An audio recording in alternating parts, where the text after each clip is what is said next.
Pinakamalakas na hari. Credit to the author. 965 hanggang 71. Ang mga pangalan po na nandito ay galing sa mga name generator.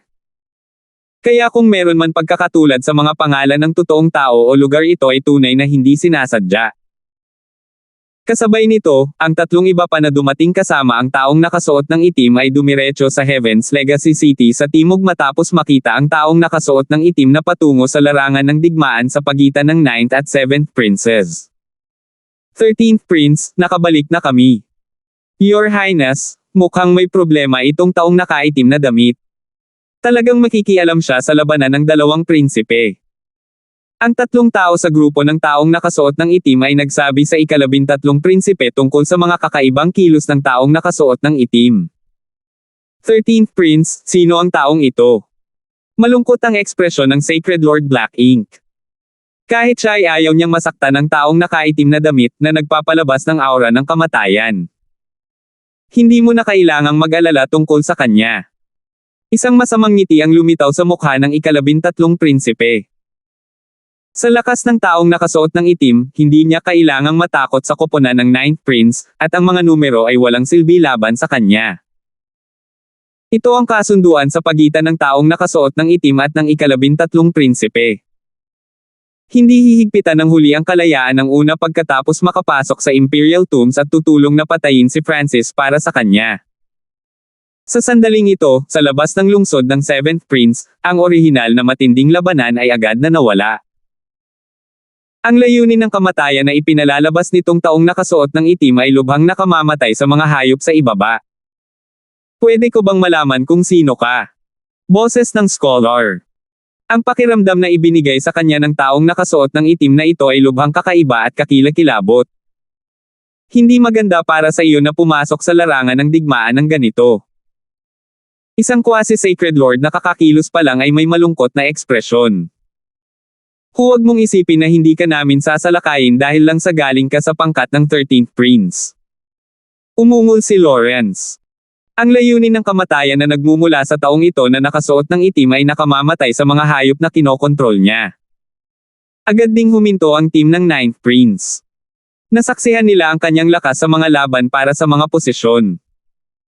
Maging si Olding, na dalubhasa sa Tao of the Soul at may malakas na lakas sa pakikipaglaban, ay hindi nang ahas na salakayin ang taong nakasuot ng itim, na may napakalakas na pag-atake ng kaluluwa.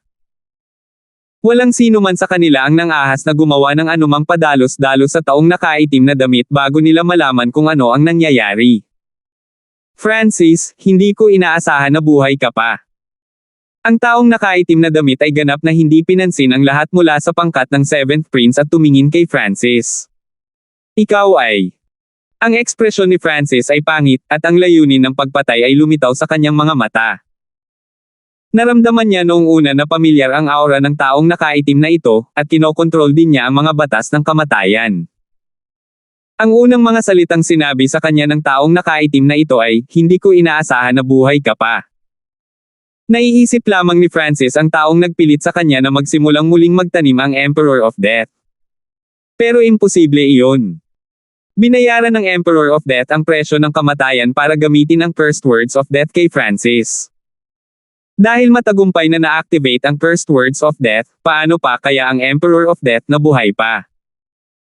Nang marinig ang tono ng taong nakasuot ng itim, bahagyang lumambot ang mga ekspresyon ng pangkat ng 7th Prince.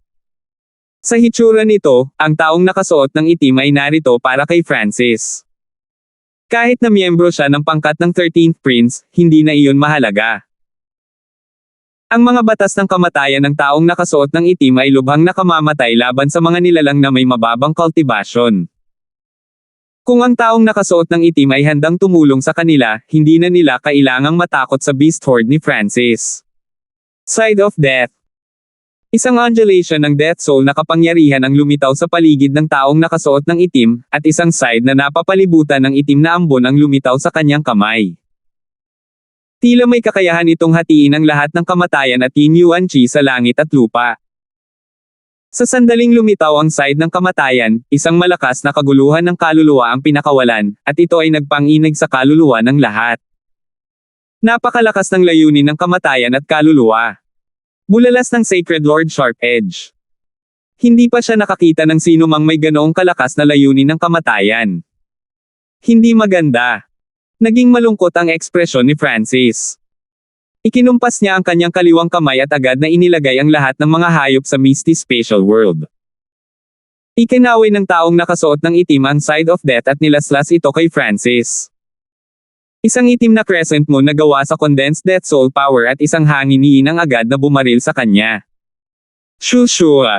Shua. Hinaranggan ng defensive array ni Jason ang pisikal na bahagi ng Black Crescent Moon, ngunit dumaan dito ang pag-atake ng Death Soul. Umalis. Habang umatras si Francis, nagpadala siya ng isang surge ng Wind Lightning patungo sa mga miyembro ng team ng Ninth Prince at itinulak sila pabalik.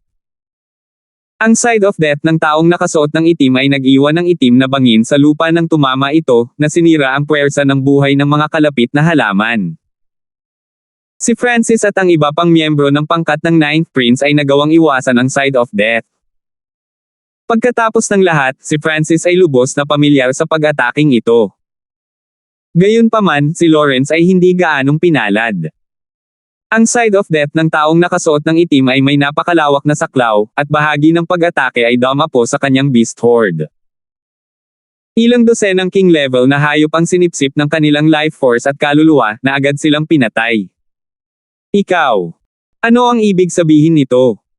Napaungol si Lawrence sa galit. Ito ang teritoryo ng ikapitong prinsipe, ngunit ang taong nakasuot ng itim na tao ay lumapit sa napakayabang na paraan at hindi man lang nagpigil sa kanyang mga pag-atake, pinatay din ang kanyang mga hayop. Ang mga batas ng kamatayan ay lubhang nakapipinsala sa buhay, at ang mga hayop sa antas ng hari na may mababang estado ng pag-iral ay hindi makalaban sa kapangyarihang ito. Dahil sa pag-atake ng taong nakasuot ng itim na damit, naging pangit ang ekspresyon ng koponan ng Ninth Prince, at naging mabigat ang kanilang mga puso. Inatake ng taong nakasuot ng itim si Francis pagdating niya, at ang kanyang kapangyarihan ay nakamamatay sa mga hayop. Sa kabutihang palad, nakita iyon ni Francis at iniligpit ang kanyang mga hayop sa tamang panahon, kung hindi ay malaki ang mga nasawi. Gayunpaman, ang sitwasyon ngayon ay hindi mas mahusay. Bagamat ang taong nakasuot ng itim ay isang quasi-sacred lord, ang kanyang mga batas ng kamatayan ay sumalungat sa karamihan ng mga kapangyarihan. Higit pa riyan, nagdadalubhasa siya sa kaluluwa na nagpahirap sa lahat. Francis, sino ang taong ito? Agad na nag-message si Old Ying kay Francis. Malinaw na ang taong nakasuot ng itim ay narito para kay Francis. Ang taong nakasuot ng itim ay ganap na hindi pinansin ang pangkat ng Seventh Prince, at halatang hindi magtatanong si Old Ying sa taong nakasuot ng itim. Baka kaaway siya ng nakaraan. Huminga ng malalim si Francis. Ang kapangyarihan ng kamatayan na kinokontrol ng taong nakasuot ng itim na tao ay hindi mabilang na mas malakas kaysa sa Emperor ng kamatayan mula noon, ngunit ang pakiramdam na ibinigay ng taong nakasuot ng itim na tao kay Francis ay na siya ang Emperor ng kamatayan. Ano? Natigilan ang matandang Ying. Ang isang kaaway mula sa nakaraan ni Francis ay nangangahulugan ng isang tao bago nagsimulang muling maglinang si Francis. Paano nagawang masaktan ni Francis ang napakalakas na kalaban bago siya nagsimulang muling magtanim? Lumayo ka sa taong ito. Masyadong malakas ang kanyang mga batas ng kamatayan, at dalubhasa siya sa pag-atake ng kaluluwa, mensahe ni Francis sa lahat ng pangkat ng Ninth Prince. Ang kapangyarihan ng kamatayan ay hindi dapat paglaruan. Tumingin si Elton sa taong nakaitim na damit. Bagamat ang kadugo ng Shi family ay dalubhasa sa depensa, maaari lamang itong magdepensa laban sa mga pisikal na pag-atake ng taong nakaitim na damit. Gayunpaman, ang mga pag-atake ng taong nakasuot ng itim ay higit sa lahat ay nakabatay sa kaluluwa. Ang kahinaan ni Elton ay ang kaluluwa. Isa lamang siyang quasi-sacred lord, kaya hindi siya nang ahas na gumawa ng anuman. Ang lakas ni Darlene ay ang kaluluwa, ngunit ang kanyang paglilinang ay masyadong mababa. Si Sarah, Jing Kai, at ang kumpanya ay walang kakayahang lumaban. Dahan daw ang umatras ang mga miyembro ng pangkat ng Ninth Prince. Papatayin ko lang si Francis. Ang iba pa sa inyo ay maaaring mag-fuck off. Ang mga mata ng taong nakasuot ng itim ay sinanay kay Francis, at ang kanyang boses ay tumunog sa kaluluwa ng lahat. Kaibigan, dahil ang kaaway mo ay si Francis, bakit hindi tayo magsama-sama? Napangiti ang scholar. Ang kaaway ng isang kaaway ay isang kaibigan. Hanggat ang taong nakasuot ng itim na tao ay nag-aalaga kay Francis, ang pangkat ng ika-9 na prinsipe ay hindi magkakaroon ng anumang mga hayop, at wala silang magagawa. Hahaha. Tumawa ang taong nakasuot ng itim, at nagsimulang kumalat ang itim na ambon mula sa kanyang katawan. Kapag ang isa ay tumingin sa kanya, siya ay tulad ng Diyos ng kamatayan, nakakatakot at nakamamatay. Hu! Ang taong nakaitim na damit ay hindi tumugon sa scholar, sinisingil lang niya si Francis habang ibinuhos niya ang higit pang kapangyarihan ng kaluluwa sa side of death. Lahat kayo umatake din, agad na mensahe ng scholar. Ang mga miyembro ng pangkat ng 7th Prince ay agad na sumisingil. Umalis. Umungol ang matandang Ying nang makita niya ang mga miyembro ng pangkat ng 7th Prince na malapit ng kumilos. Ang lahat ng miyembro ng koponan ng 9th Prince, kabilang si Francis, ay nagsimulang umatras, umalis sa perimeter ng lungsod ng 7th Prince. Sa sandaling ito, ang mga hayop ni Francis ay sinalungat ng taong nakasuot ng itim, kaya hindi nila ma-attack ang lungsod. At least kung atras sila, hindi lahat ng miyembro ng team ng 7th Prince ay hahabulin sila dahil kailangan nilang bantayan ang lungsod. Kung aalis ang karamihan sa kanilang mga miyembro, sakupin ng iba pang 3 prinsipe ang lungsod. Francis, natatakot ka na ba ngayon? Tumawa ang taong nakasuot ng itim at hinabol si Francis. Tinakpin ng nakakatakot na aura ng kamatayan ang mga puso ng pangkat ng ika-9 na prinsipe. Hahabol ba natin sila o hindi? Tanong ng Sacred Lord Dark Soul. Ang koponan ng 9th Prince ay umatras. Sacred Lord Dark Soul, sundan mo sila. Sa pinagsama-samang lakas ng taong nakasuot ng itim at lakas mo, hindi mo kailangang mag-alala tungkol sa koponan ng 9th Prince. Nag-isip sandali ang scholar bago sinabi. Pagkaalis ng Sacred Lord Dark Soul, ang koponan ng 7th Prince ay mayroon pa ring isang Sacred Lord na natitira. Kahit na ang iba pang 3 prinsipe ay dumating upang salakayin sila, hindi sila agad matatalo. Kung ang mga hayop ni Lawrence ay hindi nagkaroon ng ganoong casualty, kung gayon maaari rin silang nagpadala ng ibang tao palabas. Okay. Ang Sacred Lord Dark Soul ay naging madilim na guhit ng liwanag at umalis sa lungsod. Ikaw ang emperador ng kamatayan. Nagtanong si Francis sa unang pagkakataon na may pangit na ekspresyon. Nang marinig ito, natigilan sina Darlene, Jinkai, at Sarah. Narinig na nila ang tungkol sa emperador ng kamatayan noon. Ito ay isang sinaunang emperador na may mata ng kamatayan. Umabot na ba sa ganoong antas ang kanyang lakas? Gayunpaman, alam ni Old Ying, ang ika-9 na prinsipe, at ilang iba pa na ang tunay na emperador ng kamatayan ay pinatay na ni Francis. Ako ang taong papatay sa iyo. Ang taong nakasuot ng itim na tao ay iwinagayway ang side of death at nagpadala ng isang itim na gasuklay na buwan patungo sa koponan ng 9th Prince. Sagradong kidlat na ng ibabaw na katawan. Agad na ipinalibot ni Francis ang Sacred Lightning Body. Nagsimulang kumislap sa paligid niya ang gininto ang kidlat habang pinapaikot niya ang kanyang Fire of Wind Lightning at sinuntok ang kanyang mga kamao. Ang kapangyarihan ng pagkasira na nasa loob ng God Tribulation Lightning sa Fire of Wind Lightning ni Francis ay isang nakakatakot na kapangyarihan sa parehong antas ng kapangyarihan ng kamatayan. Boom! Bam! Ang mga gininto ang suntok ni Francis ay pumalag sa pisikal na pag-atake ng taong nakasuot ng itim. Gayunpaman, sa madilim na gininto ang bagyo, isang mahinang crescent moon ang nalaslas. Isa itong pag-atake ng kaluluwa, at hindi ito apektado ng pisikal na pag-atake. Hu! Handa si Francis para dito. Naglabas siya ng surge ng soul intent na naglalaman ng kapangyarihan ng God Tribulation Lightning na sumiris sa crescent moon. Ito ang soul intent mo. Nagulat ang taong nakasuot ng itim. Ang soul intent ni Francis ngayon ay lumampas sa antas ng quasi-sacred lords. Gaya ng naisip ko. Hindi kita maaaring maliitin, Francis. Malamig ang boses ng taong nakasuot ng itim. Francis, hindi maganda. Dumating na rin ang Sacred Lord Dark Soul mula sa team ng 7th Prince. Nanginig ang puso ng matandang Ying nang makita niya ang isang madilim na sinag ng liwanag na lumilipad mula sa malayo. 966. Lahat ng nangyari sa labas ng lungsod ng Seventh Prince ay halatang nakita ng mga eksperto sa iba pang 3 Heaven's Legacy cities at ng 3 prinsipe sa labas. Hindi sila masyadong malayo, at ang mga batas ng kamatayan mula sa taong nakaitim na damit ay yumanig sa puso ng hindi mabilang na mga eksperto. Dahil sa hitsura ng taong nakasuot ng itim, ang bentahe ng ika-9 na prinsipe ay agad na nawasak, at kinailangan nilang umatras. Kung hindi dahil sa katotohanang inalis ni Francis ang kanyang mga hayop sa tamang panahon, ang mga normal na hayop na antas ng hari ay agad na napatay sa pamamagitan ng kapangyarihan ng kamatayan. Masyadong nakakatakot ang taong nakasuot ng itim na damit. Natahimik ang puwersa ng 3 prinsipe sa labas bago bumulalas ang isang emperador.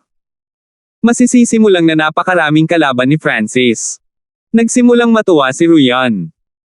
Ang lakas na ipinakita ng taong nakasuot ng itim na tao ay naging dahilan upang maging ang 2 Sacred Lords ng pangkat ng Seventh Prince ay lubhang maingat. Nangangahulugan ito na tiyak na mamamatay si Francis. Sa kabutihang palad, hindi namin inimbitahan ang ika-9 na prinsipe. Ang ika-2 prinsipe ay nakadama ng swerte. Malinaw na ang target ng taong nakaitim na damit ay si Francis, at ang kanyang mga batas ng kamatayan ay masyadong malakas. Nilabanan nila ang lahat ng may buhay, lalo na ang mga kaluluwa. Ang anumang shockwave ng kapangyarihan ay naglalaman ng hindi maisip na kapangyarihan. Sa pader ng lungsod ng ika-8 prinsipe. Sino ang taong nakasuot ng itim na damit? Bulong ni Lester.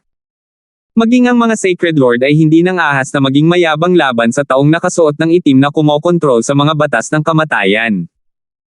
Ang emperador ng kamatayan ay dapat napatay na. Ang ika-8 prinsipe at si Cedric ay natigilan. Upang makontrol ang ganoong kalakas na kapangyarihan ng kamatayan, naiisip lamang nila ang emperor ng kamatayan, na may mata ng kamatayan. Hindi magpapatalo si Francis. Tiningnan ni Trevor ang pangkat ng 9th Prince at ang taong nakasuot ng itim na gumagalaw sa malayo. Bukod sa lahat ng nasa Imperial Tombs ay nabigla sa lakas ng taong nakasuot ng itim, lahat ng tao sa Imperial Palace ay natigilan din. Francis, hindi maganda. Dumating na rin ang Sacred Lord Dark Soul mula sa team ng 7th Prince. Nanginig ang puso ng matandang Ying nang makita niya ang isang madilim na sinag ng liwanag na lumilipad mula sa malayo. Kasabay nito, ang kanyang solong mata ay nakatutok sa taong nakaitim na damit, at nagbago ang kanyang ekspresyon. Iniwan nilang lahat ang Legacy City ng 7th Princess Heaven, ngunit hinahabol pa rin sila ng taong nakaitim na damit na ito. Kailangang malaman ng isa na ang koponan ng 9th Prince ay may 8 tao. Kahit na maaaring hindi sila malakas ng paisa-isa, madali nilang tapusin ang taong nakaitim na damit kung sila ay magkakasama.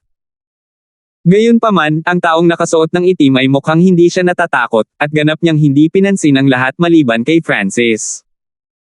Malamang na mayroon siyang nakatagong card na maaaring magpapahintulot sa kanya na huwag pansinin ang iba pang mga miyembro ng koponan ng 9th Prince.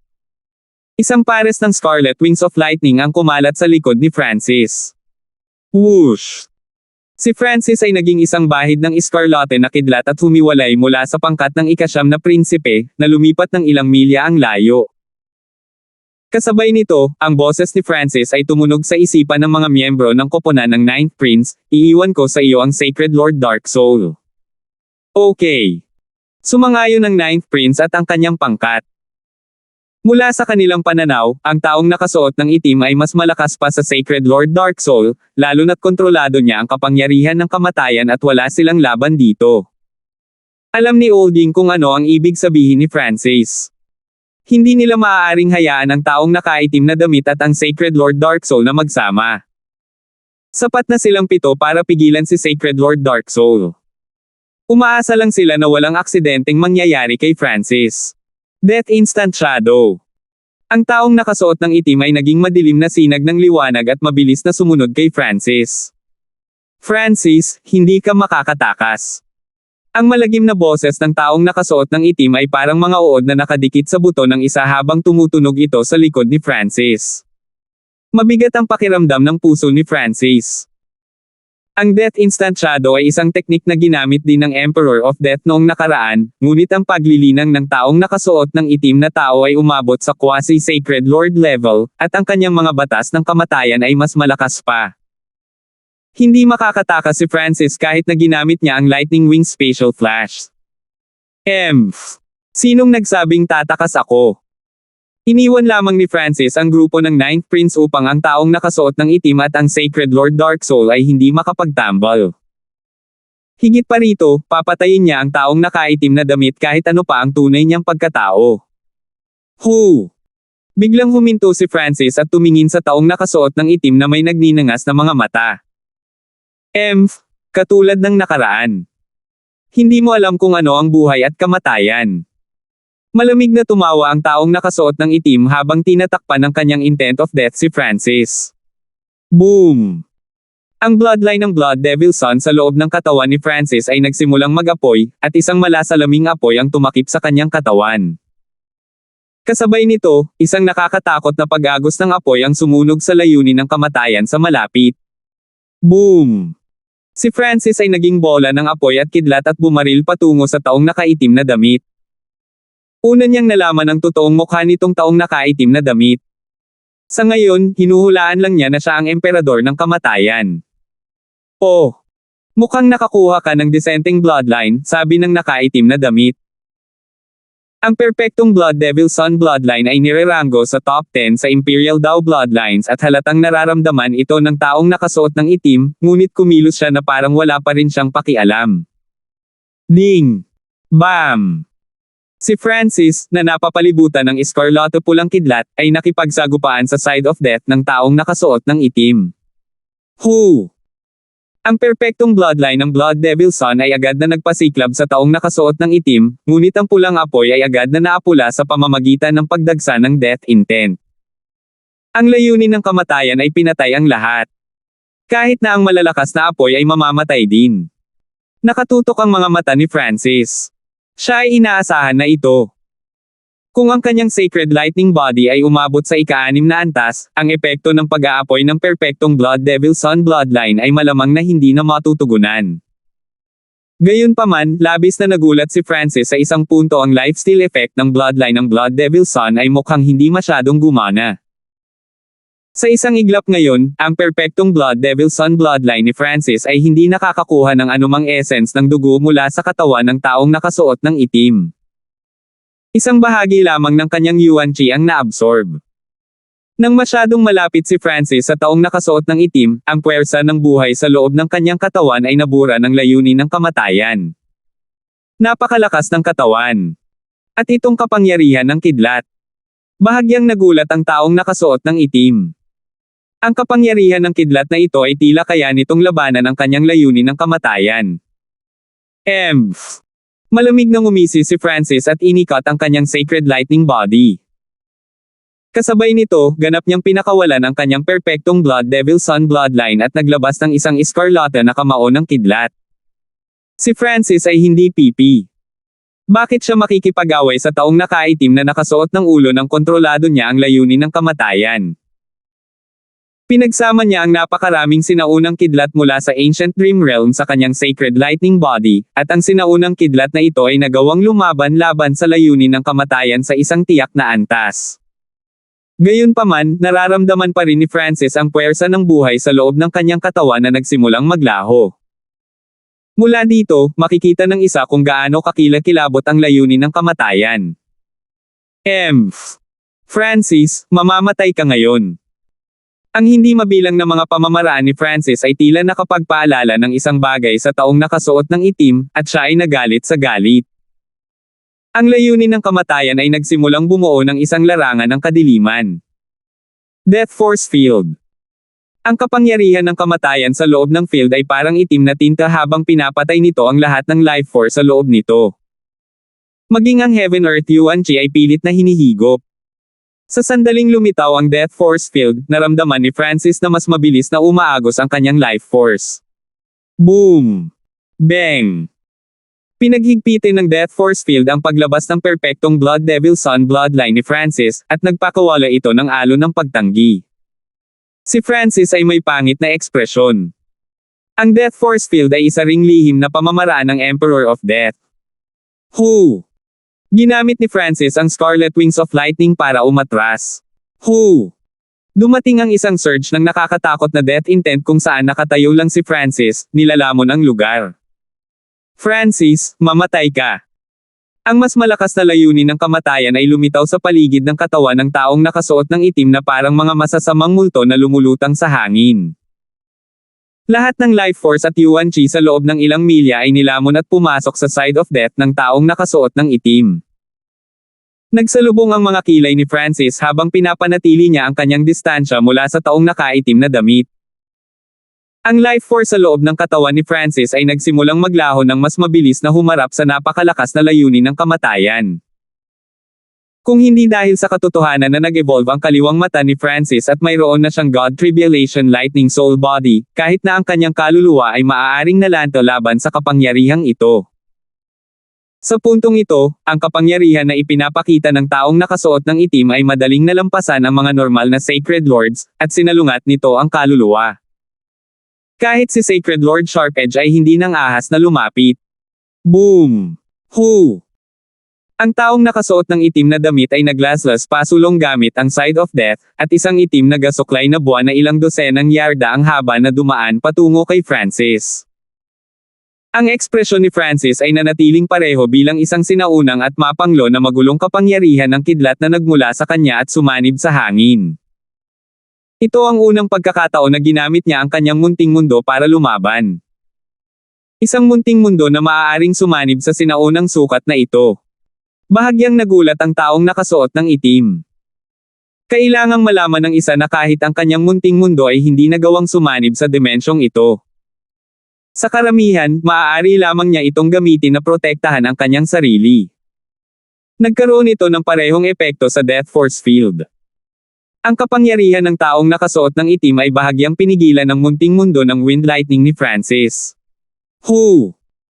Ang pag-atake ng taong nakasuot ng itim ay humina dahil sa munting mundo ni Francis, ngunit inalis pa rin ng itim na crescent moon ang bahagi ng life force sa loob ng kanyang katawan. Damit, sa bilis na ito, ang Sacred Lightning Body at ang perpektong Blood Devil Sun Bloodline ay magsisimulang manghina. Nakaramdam si Francis ng problema sa unang pagkakataon. Noon, ang layunin ng kamatayan ng Emperor ng Kamatayan ay kadalasang sinasalungat lamang ang kaluluwa, at nagawang labanan ito ni Francis at napatay ang Emperor ng Kamatayan sa pamamagitan ng pag-asa sa kanyang mata ng Diyos. Gayunpaman, ang layunin ng kamatayan na ibinigay nitong taong nakasuot ng itim ay sumalungat sa kaluluwa at sa pisikal na mundo. Kung magpapatuloy ito, malamang na hindi na mapanatili ni Francis ang kanyang Sacred Lightning Body. Ang pagiging mapagpasyahan ay sumilay sa mga mata ni Francis. Pagsingil sa dugo ng Diablo. Pinaikot ni Francis ang kanyang perpektong Blood Devil Sun na bloodline sa maximum habang ang life force sa loob ng kanyang katawan ay mabilis na nawala. Lumawak ang malasalaming apoy sa paligid ng katawan ni Francis, at maririnig ang tunog ng kumakaluskos na apoy. Lumitaw sa likuran niya ang imahe ng isang araw na pulang dugo na may umiikot na whirlpool sa gitna. Lightning Wing Spatial Flash. Hu! Lumipad sa hangin si Francis at ginamit ang Blood Devil Charge, at ginamit niya ang mga pakpak para itulak ang sarili pababa. Sa pagdaragdag ng kanyang Little World, ito ang kanyang pinakamalakas na atake. Para siyang nagninangas na bulalakaw, at nagbigay siya ng nakakatakot na presyon ng apoy at kidlat habang sumusugod siya sa taong nakasuot ng itim na damit sa gitna ng Death Force Field. Ang pag-ataking ito ay ang pinakamalakas na pag-atake ni Francis. Ang pag-ataking ito ay magpapakita ng iyong tunay na mukha. 967. Ang pag-ataking ito ay magpapakita ng iyong tunay na mukha. Ito ang pinakamalakas na pag-atake na pinakawalan ni Francis. Naglalaman ito ng Fire of Wind Lightning, ang Sacred Lightning Body, ang Blood Devil Sun Bloodline, ang Blood Devil Charge, ang Lightning Wing Spatial Flash, at ilang iba pang mga diskarte. Whoosh! Sa sandaling ito, si Francis ay naging isang nagninangas na kidlat at bumaba ng direkta sa harap ng taong nakaitim na damit. Ang kanyang nakakatakot na pisikal na puwersa ay ganap na binaliwala ang mga batas at layunin ng Death Force Field ng taong nakasuot ng itim habang sumuntok siya pasulong. Francis, sumuko ka na ba sa God Eye at pumili ng pagpapalakas ng katawan pagkatapos ng muling paglilinang? Malamig na tumawa ang taong nakasuot ng itim at nagsalita sa nakakatakot na boses ng ang kamao ni Francis ay ilang sentimetro lamang ang layo sa kanyang katawan. Kapansin-pansing nagbago ang ekspresyon ni Francis. Naririnig niya pa rin ang sinabi ng nakaitim na damit kahit na natakpan ng lakas ng suntok niya ang lahat. Masigurado si Francis sa pagkakakilanlan ng taong nakasuot ng itim mula sa pangungusap na ito. Gayunpaman, ang tunay na nabigla kay Francis ay hindi ang sinabi ng taong nakasuot ng itim, kundi ang taong nakasuot ng itim na tao mismo. Nagawa niyang tumayo doon sa harap ng suntok ni Francis. Hindi man lang nag-react ang nakaitim na damit, parang sumuko na. Dahil dito, naramdaman ni Francis na may mali. Boom! Ang katawan ng taong nakasuot ng itim na damit ay nilamon ng pag-atake ni Francis, at ang kanyang katawan ay nagkawatak-watek ng nakakatakot na pag-atake ng apoy at kidlat. Nanatiling nakatayo sa hangin ang Yuan Soul ng taong nakasuot ng itim. Pagkatapos ng lahat, ang pag-atake na pinakawalan ni Francis ay isang purong pisikal na pag-atake. Gayunpaman, ang isang ipinagbabawal na pag-usad ng enerhiya ng kamatayan ay nagmula sa kanyang likuran at naging sanhi ng pagyanig ng kaluluwa ni Francis. Matapos basagin ang katawan ng taong nakasuot ng itim, ginamit kaagad ni Francis ang Scarlet Wings of Lightning para patatagin ang sarili at tumalikod. Hindi mabilang na mga rune at anting-anting ang pumuno sa kalahating transparent na itim na kaluluwa na nagmukhang mabangis at nakakatakot. May isang pares ng itim na mata sa ulo ng kaluluwa. Sa loob ng mga mata ay isang walang hanggang ipoypo na tila humantong sa walang katapusang bangin ng kamatayan. Mga mata ng kamatayan. Agad na tumawag si Francis. Ang hitsura ng Yuan Soul na ito ay katulad din ng Emperor of Death. Ngunit paano ito posibleng maging emperador ng kamatayan? Nagsimulang matarante si Francis matapos itong makita. Ginamit ng Emperor ng kamatayan ang kanyang buhay bilang kabayaran para buhayin ang cursed words of death. Paano siya nabubuhay pa at mayroon pa ring eyes of death? Dark Eye Death Flames. Ang walang limitasyong kapangyarihan ng kamatayan ay bumaril mula sa mga itim na mata sa Yuan Soul ng Emperor of Death at naging isang itim na guhit ng liwanag na ikinabigla ni Francis at nataman siya ng husto. Nanlamig ang katawan ni Francis nang maramdaman niya ang panganib ng kamatayan sa kanyang kaluluwa at katawan. Hu! Nagsimulang lumaban ang Dark Eye Death Flames laban sa Sacred Lightning Body ni Francis at Bloodline ng Blood Devil Son. Kasabay nito, nagsimulang mag-alab ang itim na apoy sa kaluluwa ni Francis. Ang apoy na ito ay naglalaman ng mga batas ng kamatayan na dahan-daang nalalanta at nabubulok. Boom! Mahigit sa 2,000 simbolo ng God Tribulation Lightning ang kumislap sa Lightning Soul Body ni Francis. Ang kaluluwa ni Francis ay naglalaman ng kapangyarihan ng God Tribulation Lightning na maaaring magamit upang pinuhin ang kaluluwa anumang sandali. Nagawa pa ni Francis na gamitin ang kanyang Lightning Soul Body para makuha ang kapangyarihan ng sinaunang kidlat. Gayunpaman, ang Dark Eye Death Flames na ginamit ng Emperor of Death ay hindi katulad ng dati, at nagbigay ito kay Francis ng pakiramdam na tumatanda na siya. Hu! Hindi mabilang na mga kidlat ang nakipag-ugnay sa alon ng mga itim na apoy, at nagsimula silang magwasak sa isa't isa. Sa isang panig ay ang kamatayan, at sa kabilang panig ay ang pagkasira. Parehong nakakatakot na puwersa. Hu! Ang God Tribulation Lightning ay ganap na winasak ang huling alon ng itim na apoy. Pagkatapos ng lahat, ito ay isang pag-atake lamang mula sa Emperor of Death samantalang ang kaluluwa ni Francis ay naglalaman ng lahat ng kanyang kapangyarihan. Gayunpaman, hindi lahat ng pulgada ng kaluluwa ni Francis ay mayroong kapangyarihan ng God Tribulation Lightning na nakatatak dito. Ang kapangyarihan ng Dark Eye Death Flames ay sumasakop sa lahat, at ang ilan sa mga ito ay nagawang hawakan ang kaluluwa ni Francis. Ang haba ng buhay ng aking kaluluwa ay nabawasan. Natigilan si Francis.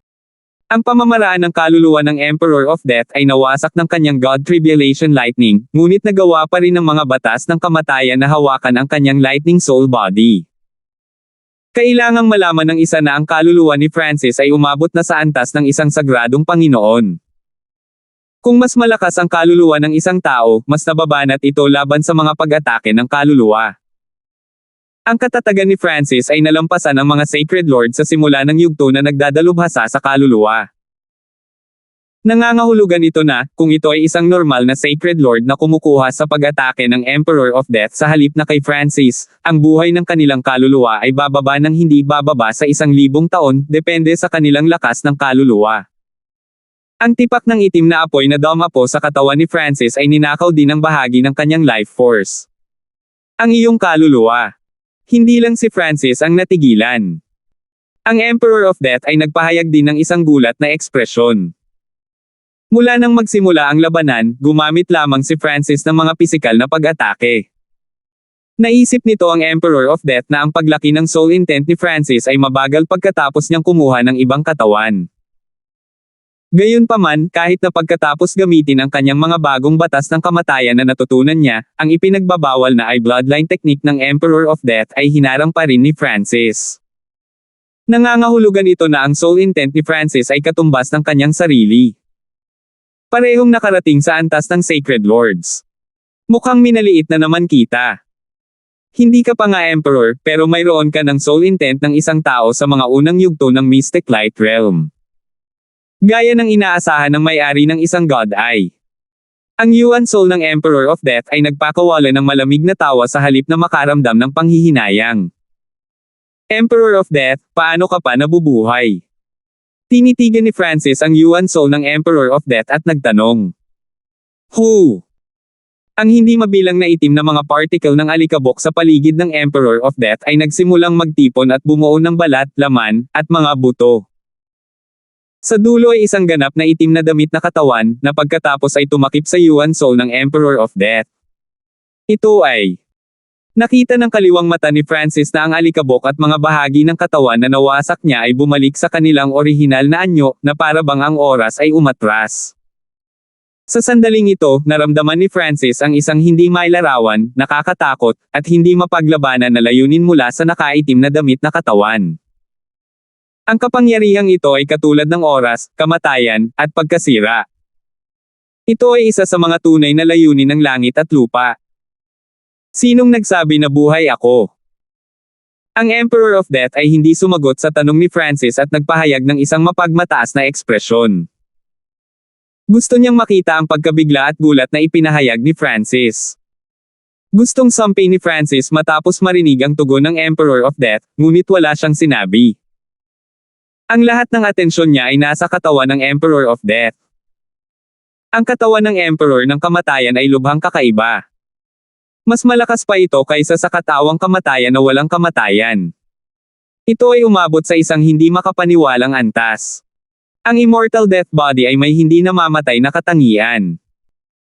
Sa teorya, walang mga kahinaan sa mga tuntunin ng survivability. Gayunpaman, kapag ang katawan ay nawasak, ang kaluluwa ay unti-unting manghihina sa sarili nitong. Ito ang dahilan kung bakit sinubukan ng Emperor of Death na humanap ng katawan pagkatapos na sirain ang sarili.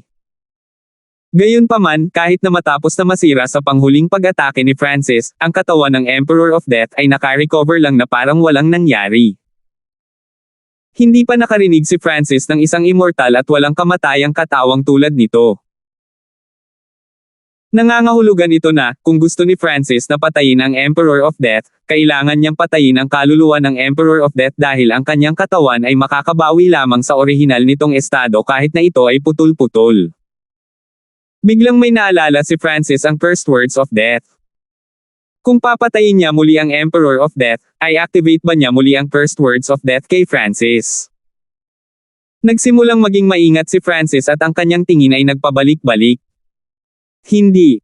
Sa wakas ay napagtanto ni Francis kung ano ang mali.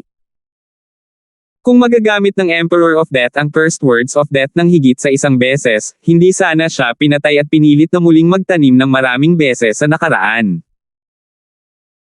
Kung magagawa niya, kung gayon ang Emperor ng kamatayan ay magiging tanyag sa pagkakaroon ng kakayahang pumatay ng mga sagradong Panginoon ng napakadali, ngunit hindi pa nakarinig si Francis ng anumang balita tungkol sa first words of death noong siya ay nasa True Martial Sacred Land. Hindi ako naniniwala na magagamit mo ulit ang first words of death.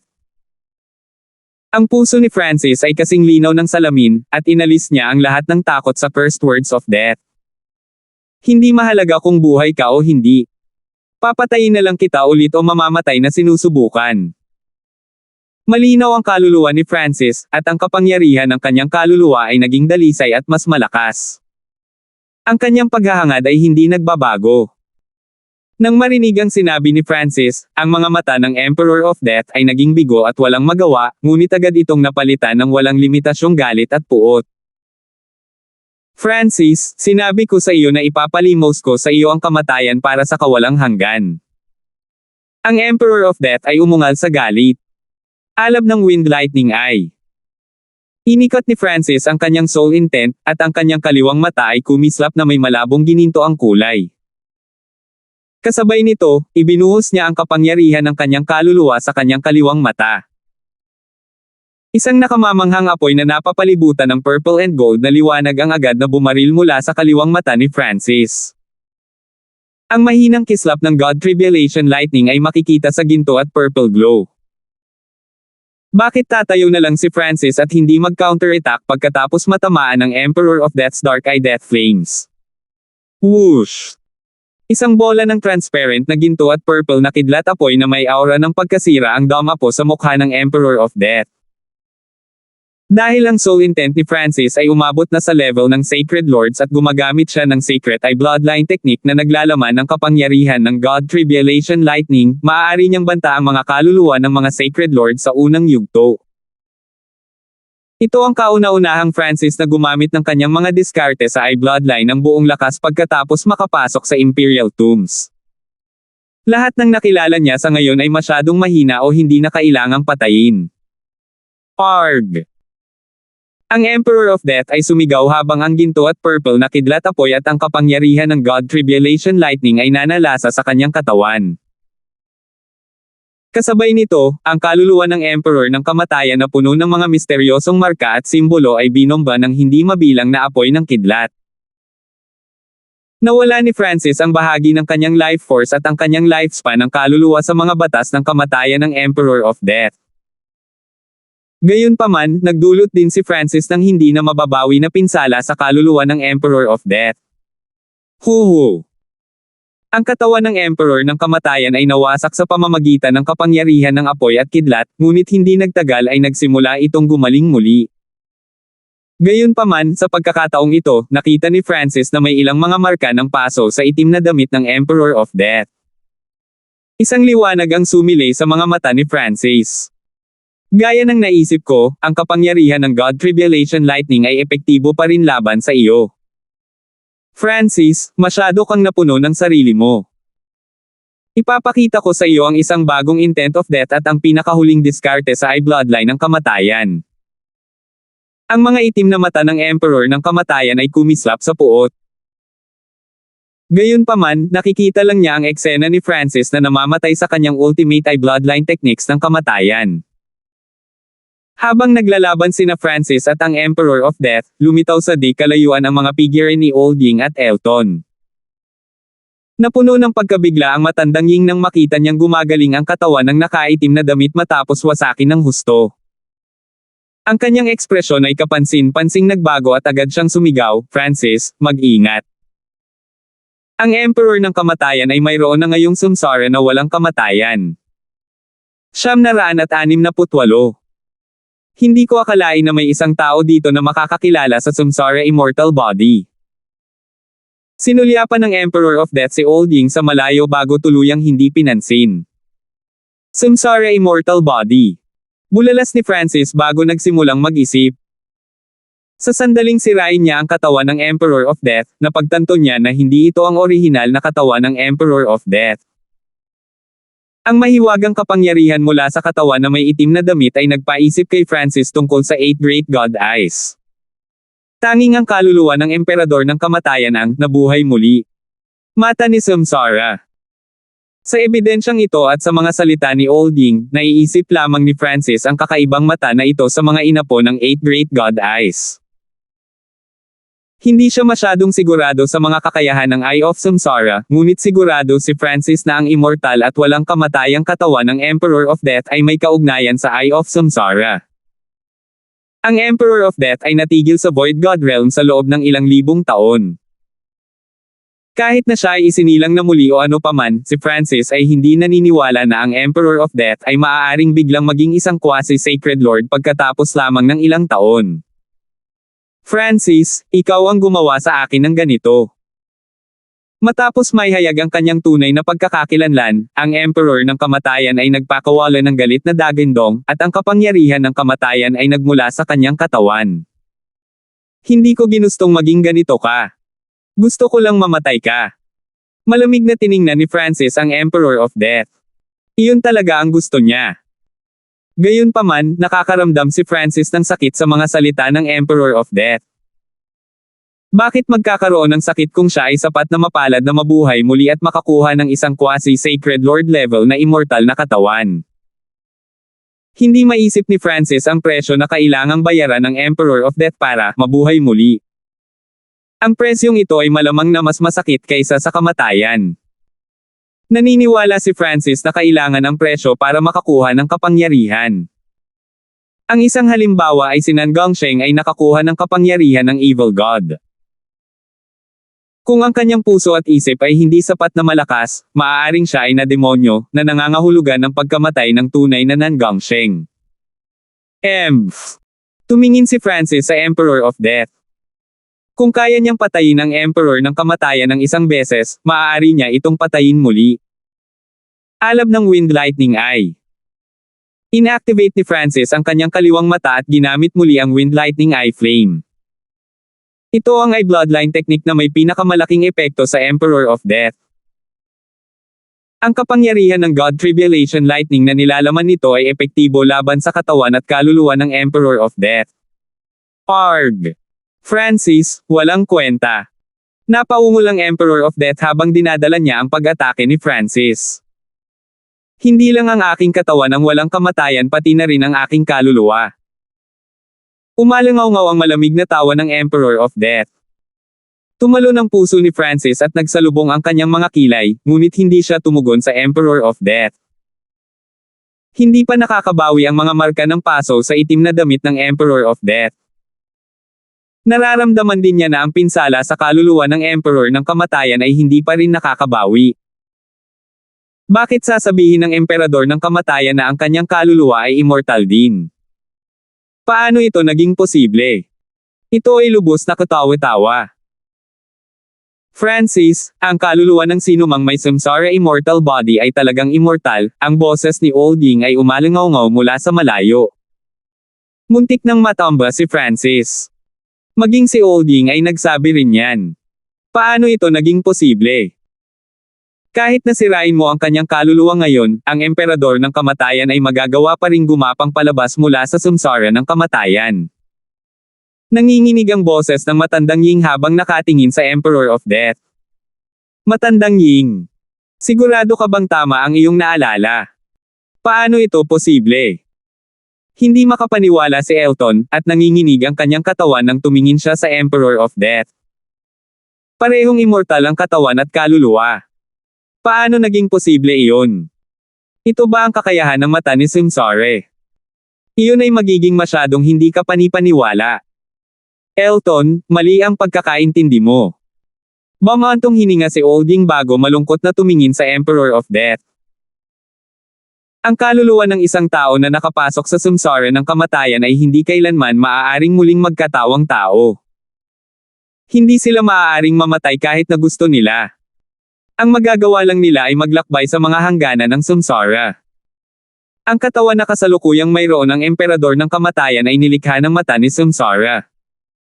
Ni hindi niya kayang sakupin ang ibang katawan. Ang Matandang Ying ay may tame time na ekspresyon habang dahan-dahan niyang sinabi sa kanila ang isang lumang piraso ng impormasyon. Tumalo ng puso ni Elton nang marinig niya ito. Ang Emperor of Death ay hindi maaaring mamatay kahit na gusto niya. Hinding-hindi niya magagawang magpahinga sa kapayapaan o muling magkatawang tao. Ang tanging magagawa niya ay maglakbay sa mga hangganan ng samsara. Malinaw na narinig ni Francis ang sinabi ni Old Ying at lubos na nabigla. Hindi niya akalain na magiging ganito kalaki ang presyo. Nangangahulugan ito na ang kaluluwa ng Emperor of Death ay talagang immortal, na nangangahulugan din na ang cursed words of death ay tiyak na hindi na magagamit. Kung hindi man lang mamatay ang isa, paano nila gagawin ang first words of death? Ang potensyal ng isang taong makapasok sa samsara of death ay kapansin-pansing nabawasan. Ang Emperor ng Kamatayan ay maswerte lamang na mayroon siyang mata ng kamatayan at nagawa niyang maunawaan ang isang bagay sa pamamagitan ng pagkamatay. Gayunpaman, hanggang dito na lang siya. Natigilan din ang matandang Ying. Marahil ang may-ari lamang ng Eyes of Death ang may kakayahang umunlad sa pamamagitan ng pagkamatay. Gayunpaman, kahit na ito na ang huling pag-unlad ng Emperador ng Kamatayan, makakapaglakbay pa rin siya saan man niya naisin sa Great Gun Lord Dynasty gamit ang kanyang lakas at mga batas ng kamatayan. Francis, hindi ako mamamatay, ngunit sa huli ay papatayin kita. Ang Emperor of Death ay umungal sa nagngangalit na puot nang makita niya ang natigil ang ekspresyon ni Francis. Ultimate ay bloodline techniques ng kamatayan. Nagbago ang ekspresyon ng Emperor of Death nang ipakita niya ang isang malupit na ngiti. Weng! Ang mga mata ng Emperor ng Kamatayan ay biglang nagsimulang umikot, at ang walang limitasyong kapangyarihan ng kamatayan ay sumanib sa gitna ng whirlpool. Ang paligid ng Emperor of Death ay naging itim na parang bangin ng kamatayan na ganap na walang buhay. Titig ng kamatayan. Isang malamig na boses ang umalangaw-ngaw sa buong kaluluwa dimensyon at naging dahilan upang tumahimik ang lahat sa loob ng 1,000 milya. Ang talukbong sa ibabaw ng ulo ng Emperor ng Kamatayan ay biglang bumagsak, tumambad ang isang ulo na natatakpan ng mga benda at isang pares ng mga itim na mata ng kamatayan na nagningning ng walang limitasyong aura ng kamatayan. Parang siya ang heavenly daw habang tahimik na nakatingin kay Francis. Sa sandaling ito, ang mga puso ng hindi mabilang na mga nilalang ay nanlamig sa pagkabalisa. Para silang natakpan ng anino ng kamatayan, at ganap nilang hindi napigilan ang kapangyarihang ito. Ang magagawa lang nila ay hayaan itong gawin ang anumang gusto nito. Hehe, ang paglipat na ito muli. Parehong ang iyong kaluluwa at ang akin ay umabot na sa mga unang yugto ng Mystic Light Realm. Paano magiging epektibo ang hakbang na ito laban sa akin? Nagulat si Francis, ngunit hindi nagtagal ay tumawa siya. Ang Gaze of Death ay naging walang silbi laban kay Francis sa loob ng mahabang panahon, ngunit ang Emperor of Death ay hindi dapat maging sobrang pipi na gagamitin niya ito ng walang dahilan. Maingat na inilipat ni Francis ang kanyang soul intent at naghanda na labanan ang Emperor of Death's Gaze of Death. Hehe, Francis, pagkatapos maranasan ang samsara of death, ang aking mga batas ng kamatayan ay naging mas makapangyarihan. Ngayon, mamamatay ka. Malamig na tumawa ang Emperor of Death nang makita niya si Francis na nananatiling napakalmado. Boom! Isang ay bloodline technique ng kamatayan na umakyat sa langit ay dumapo kay Francis.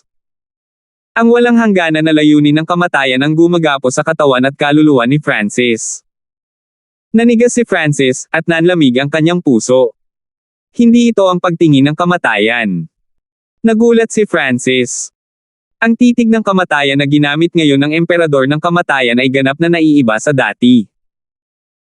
Ang pagtingin ng kamatayan sa pagkakataong ito ay hindi nabunot ang kaluluwa.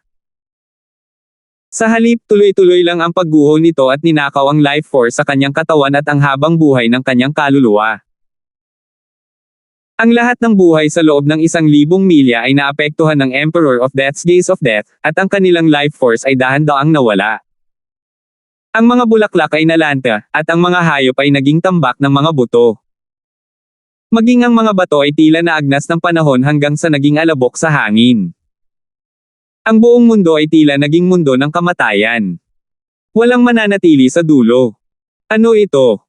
Elton, tumakbo ka. Ungol ng matandang Ying.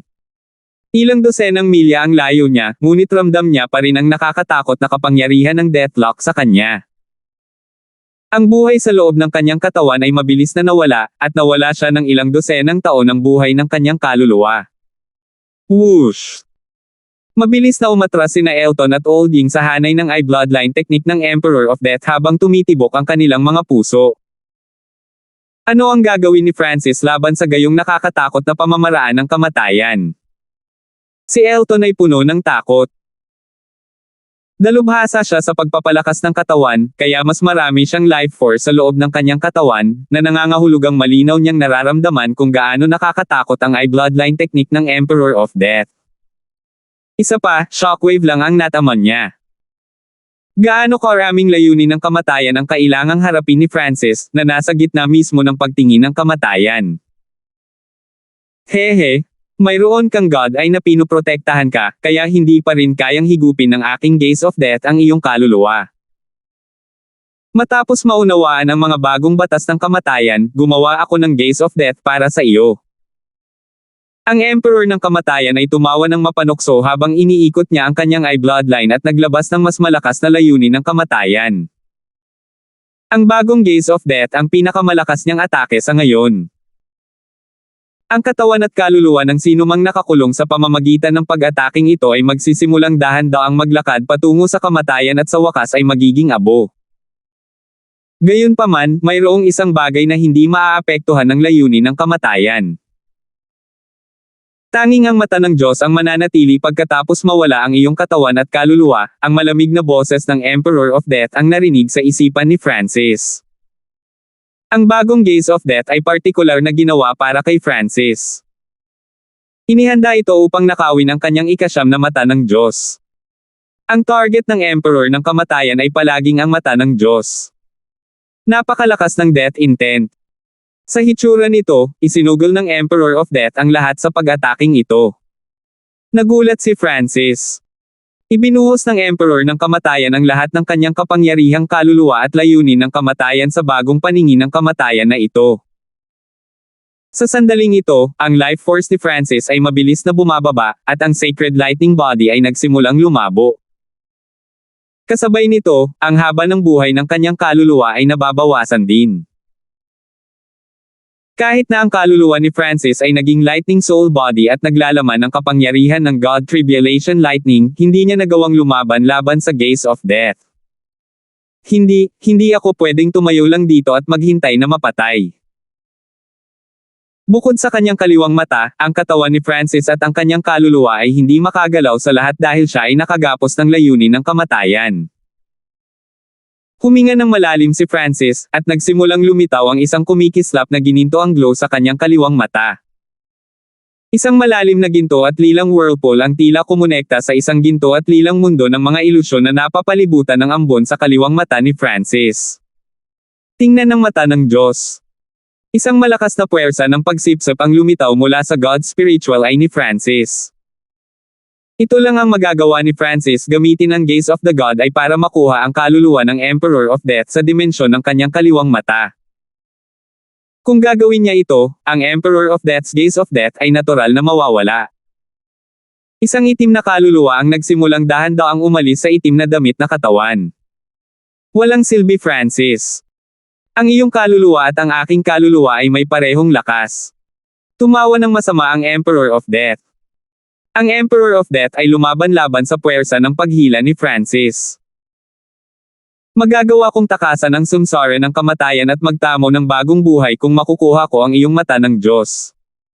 969 pagkawatak-watek ng mata ng Diyos. Magagawa kong takasan ang sumsara ng kamatayan at magtamo ng bagong buhay kung makukuha ko ang iyong mata ng Diyos. Ang Emperor of Death ay nagpahayag ng isang nasasabik at mabangis na ekspresyon. Ito lang ang pagkakataon na mayroon siya. Weng boom!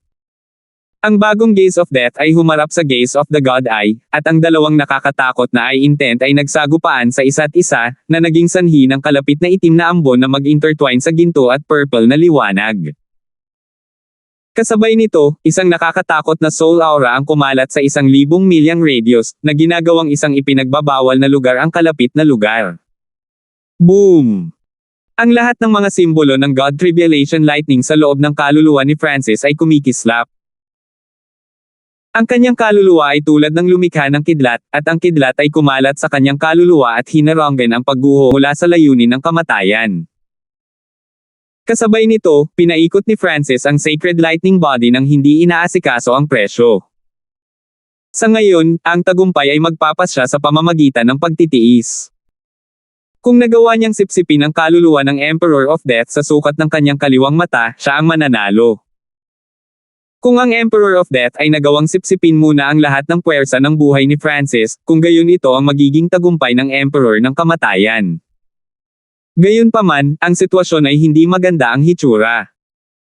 Ang Emperor of Death's soul intent at Francis ay nasa parehong antas, at ang Francis's Gaze of the God Eye ay binago mula sa Gaze of Death sa unang lugar, na nangangahulugan na ang paglaban ng Emperor of Death dito ay napakalakas. Sa puntong ito ng oras, ang ulo lamang ng Emperor of Death ang nabunot. Sa kabilang banda, ang Sacred Lightning Body ni Francis ay umaabot na sa mga limitasyon nito. Lumalabo na ang kidlat sa kanyang katawan. Sa kabutihang palad, si Francis ay mayroon ding Lightning Soul Body, kaya medyo mabagal ang panghihina ng kanyang kaluluwa.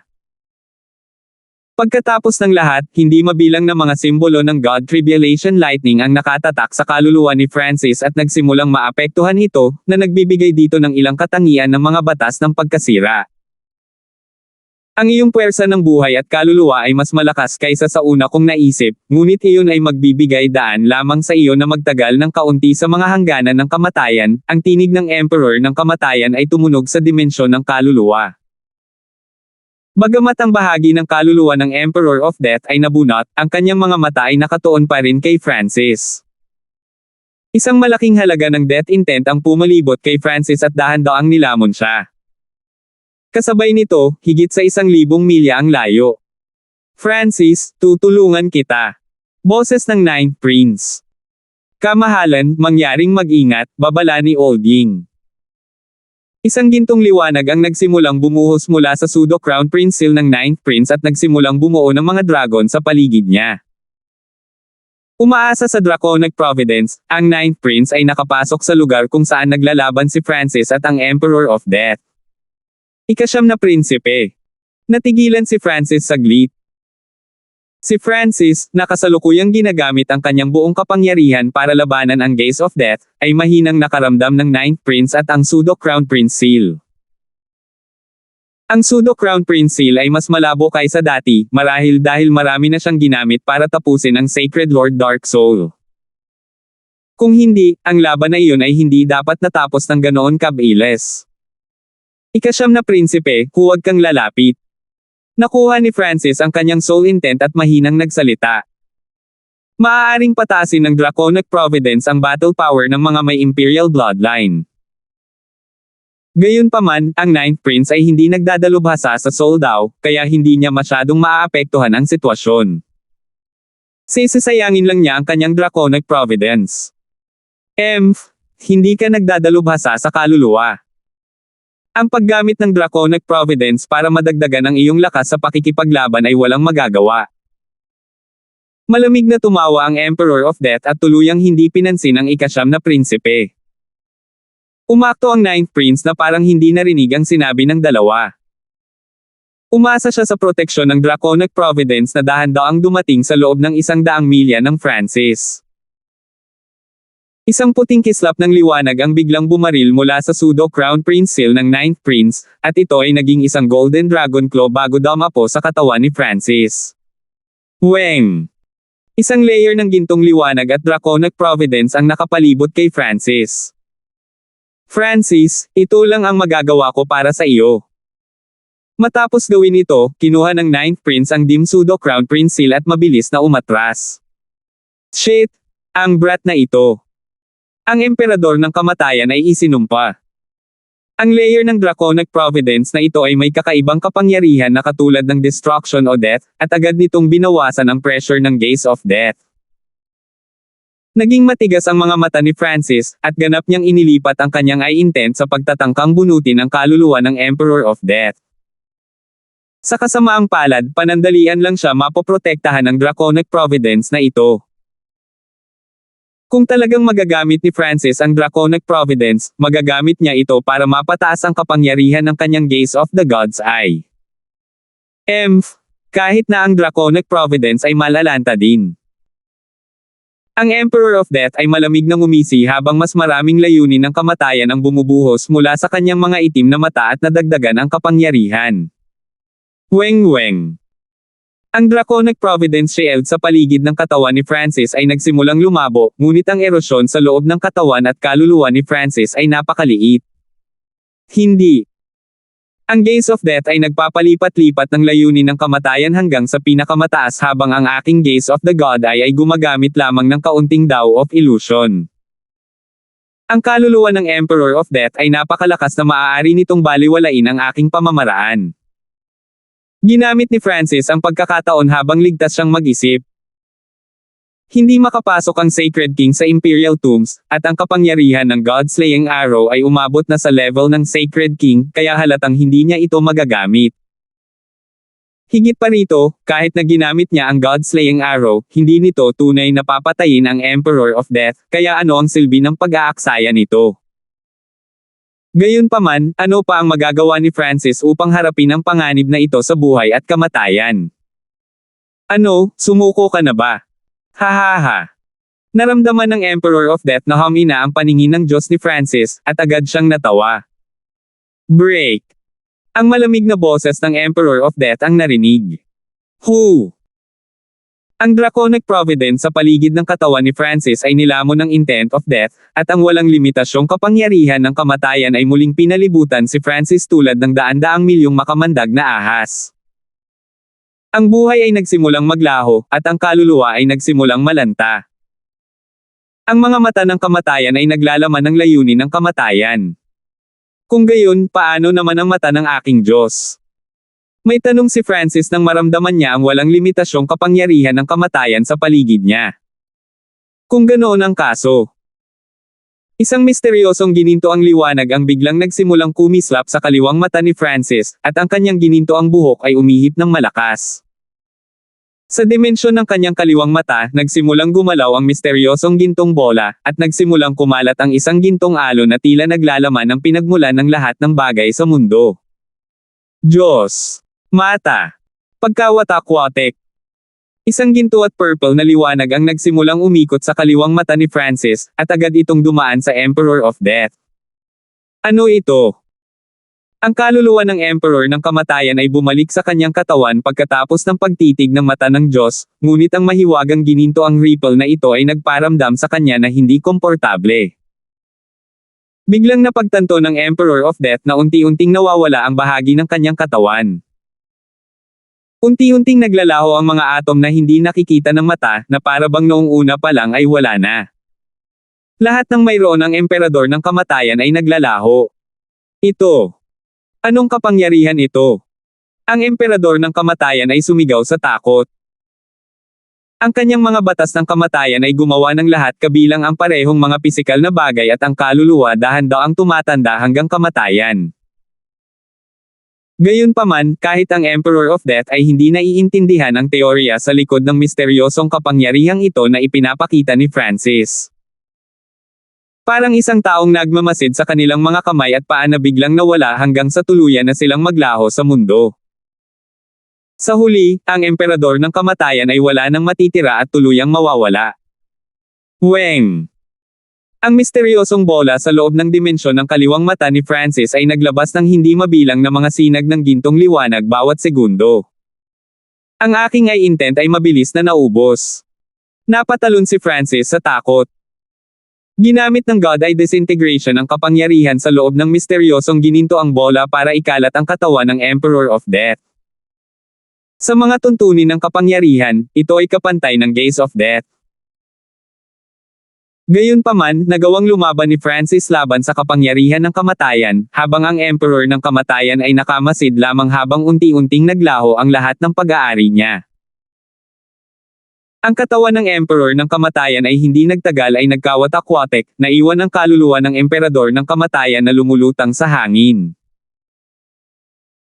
Nararamdaman pa rin ni Francis ang mga atomo ng Samsara Immortal Body na dahan-daang nagtitipon sa pagtatangkang makabawi, ngunit ang bilis ng paggaling nito ay hindi kasing bilis ng rate ng dispersal nito. Emperor of Death, dahan-daang nawala sa mundong ito, malamig na boses ni Francis ang tunog. Paano ito posible? Kahit na muling nag-evolve ang iyong God Eye, hindi ka magkakaroon ng kakaibang kakayahan. Ang Emperor of Death ay sumigaw sa takot. Ang dahilan kung bakit siya natakot ay dahil ang Samsara Immortal Body na nawala ay hindi bumabawi. Ang Emperor ng Kamatayan ay nagtaka kung siya ay madyay gising muli mula sa samsara ng kamatayan kung siya ay ganap na nawala. Ang sacred lighting body ni Francis ay mahina, nawala siya ng ilang libong taon ng kanyang buhay, at ang kanyang katawan ay nagsisimula ng malanta, ngunit ang katawan ng Emperor of Death ay ganap na nawala at ang kanyang kaluluwa ay nagiging transparent. Habang naglalaho ang kanyang kaluluwa, ang lakas ng kapangyarihan ng kanyang kaluluwa ay malinaw na nabawasan, na nagresulta sa pagtingin ng kamatayan ay hamina. Naramdaman ni Francis na ang kanyang malakas na intent ay malapit ng maubos, at isang masakit na sensasyon ang lumitaw mula sa kanyang kaliwang mata. Kung pananatilihin niya ito, mas lalo pang matatalo si Francis, at ang Emperor of Death ay makakabangon lang muli mula sa samsara of death kahit na siya ay ganap na nawasak. Weng! Nahawakan muli ng intent ni Francis ang misteryosong gininto ang bola, at ang dalas ng mga ripple ay bumilis.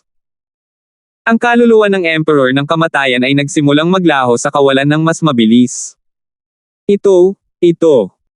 Mula nang makuha niya ang samsara immortal body, ang Emperor of Death ay hindi kailanman nakakaramdam ng ganoong takot.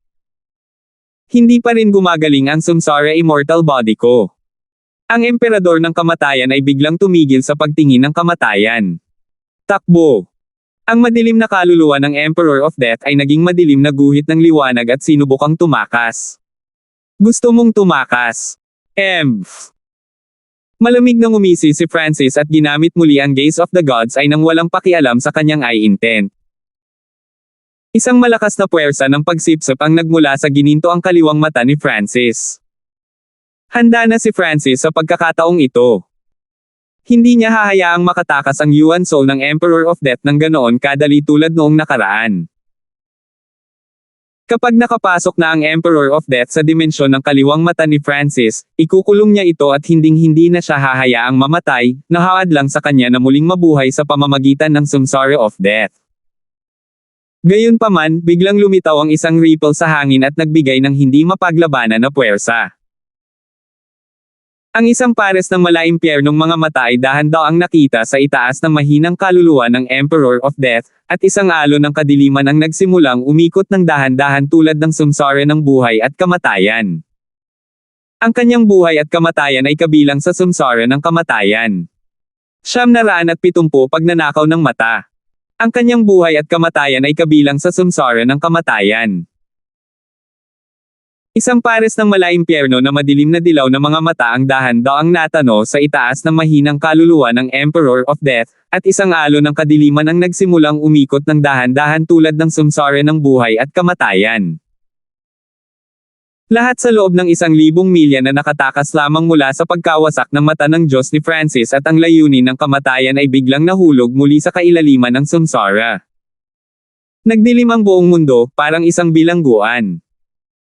Nang tingnan ni Francis ang pares ng madilim na dilaw na mga mata, tila nakita niya ang kanyang nakaraan at hinaharap. Ang singsing ng itim sa mata ay parang tadhana ng buhay, na hindi niya makita.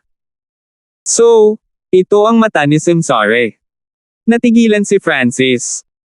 Ang mata ni samsara ay may kakayahang gumawa ng isang kaluluwa na walang kamatayan sa pamamagitan ng paglikha ng samsara immortal body. Mayroon ding iba pang mga kakayahan na hindi alam ni Francis. Sa sandaling ito, ang mata ni samsara ay bumaba sa Imperial Tombs. Gayunpaman, ang mata ni samsara ay hindi si Francis, ito ay ang Emperor ng Kamatayan. Isang malakas na layunin ang biglang bumaril mula sa mata ni samsara na nagpayanig maging ang malakas na soul intent ni Francis. Isang puwersang humila ang lumitaw mula sa mata ni samsara, at ang kaluluwa ng Emperor ng Kamatayan ay dahan-daang lumayo mula sa paningin ng mata ng Diyos ni Francis habang ito ay kinaladkad pataas ng mas malakas na puwersa. Ang lakas ng pagsipsip na ito ay ganap na nalampasan ang Gaze of the God Eye ni Francis. Pagkatapos ng lahat, ginamit lang ni Francis ang God Eye Disintegration, na halos naubos ang eye intent ni Francis. Si Francis ay kasalukuyang nasa kanyang limitasyon. Kasabay nito, ang Emperor of Death samsara immortal body ay nagsimulang dahan-daang gumaling at bumalot sa kaluluwa ng Emperor of Death dahil hindi na ginagamit ni Francis ang kanyang God Eye Disintegration. Nang makita ito, nagpakawala ng hininga ang Emperor of Death. Inisip niya noong una na hindi nagagana ang Samsara immortal body. Sa hitsura nito, kahit na nag-evolve na ang God Eye ni Francis, hindi pa rin niya nagawang patayin ang Emperor of Death na nahulog sa Samsara of Death. Francis, hindi matatapos ang aking pagtugis. Pagkatapos mong lisanin ang Imperial Tombs, makukuha ko ang Samsara immortal body of a Sacred Lord at hihintayin kita. Ang Emperor ng Kamatayan ay sumabay sa agos ng mata ni Samsara at dahan-daang pumasok sa Samsara ng Kamatayan, na umalis sa hanay ng Francis's gaze of the God Eye. Si Francis ay may pangit na ekspresyon, at ang galit ay tila nag-aapoy sa kanyang mga mata. Ang kaluluwa ng Emperor ng Kamatayan ay umabot na sa mga panimulang yugto ng Mystic Light Realm. Kung nakakuha siya ng Samsara immortal body sa simula ng yugto ng Mystic Light Realm din, kung gayon ang kanyang lakas sa pakikipaglaban ay tataas ng husto. Sa oras na iyon, ang pag-atake ng kaluluwa ay hindi lamang ang Emperador ng Kamatayan. Ang kapangyarihan ng Kamatayan mula sa kanyang pisikal na pag-atake ay lubos ding magbabante kay Francis. Pagkatapos ng lahat, ang Sacred Lightning Body ni Francis ay wala pang hindi namamatay na katangian. Kung ito ay masira, si Francis ay kailangang magsimulang muli sa paglilinang. Nang makita ang kaluluwa ng Emperor of Death at Samsara immortal body na dahan-daang pumasok sa mata ni Samsara, nagbago ang ekspresyon ni Francis. Naging mapagpasyahan ang kanyang mga mata. Hu! Itinigil ni Francis ang gaze of the God Eye at ipinikit ang kanyang mga mata. Hehe! Tumawa ang Emperor of Death matapos makitang pinigilan ni Francis ang pagtingin ng mata ng Diyos. Siya ay kabilang sa Samsara ng Kamatayan. Kahit na si Francis ay nasa kanyang peak state, ang kanyang gaze of the God Eye ay hindi malalampasan ang Samsara of Death. Gayunpaman, biglang bumukas ang kaliwang mata ni Francis, at isang mahinang gininto ang sinag ng liwanag ang bumungad sa ulo ng Emperor of Death at dumiretso dito. Ano ito? Ang Emperor ng Kamatayan ay huminto sandali. Ang kapangyarihang ito ay tila hindi gawa sa pisikal o kaluluwang kapangyarihan, at hindi ito nakaapekto sa kanya. Para bang wala ito sa dimensyong ito. Pero kahit naapektuhan siya nito, ano? Napangiti ang Emperor of Death nang makita niyang walang silbi ang pamamaraan ni Francis.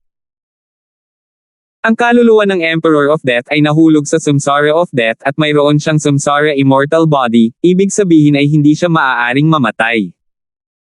Ano ang posibleng gawin ni Francis sa kanya? Maghiwa-hiwalay, malumanay na sabi ni Francis habang ang mahinang gintong liwanag ay biglang gumuhit ng bilog sa kanang mata ng Emperor of Death. Ang Emperor of Death ay may mapanghamak na ekspresyon, ngunit bigla siyang nakaramdam ng kakaibang sensasyon sa kanyang kaluluwa. Ito ang kapansin-pansing nagbago ang ekspresyon ng Emperor of Death.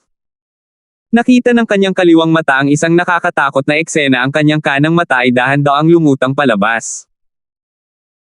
Ang kanyang mga mata ng kamatayan ay nakuha sa pamamagitan ng pamana ng kaluluwa, kaya't nasa kanya pa rin ang mga ito kahit na nabuhay na muli. Sa sandaling ito, may butas kung saan dapat naroon ang kanang mata ng Emperor of Death. Isang mata ng kamatayan ang lumutang sa hangin sa harap ng kanyang kaluluwa. Spatial movement. Nagsimulang lumitaw ang isang spatial disturbance sa paligid ng kanang Eye of Death. Ang Emperor ng Kamatayan ay tila may iniisip, at ang kanyang ekspresyon ay napalitan ng takot at gulat.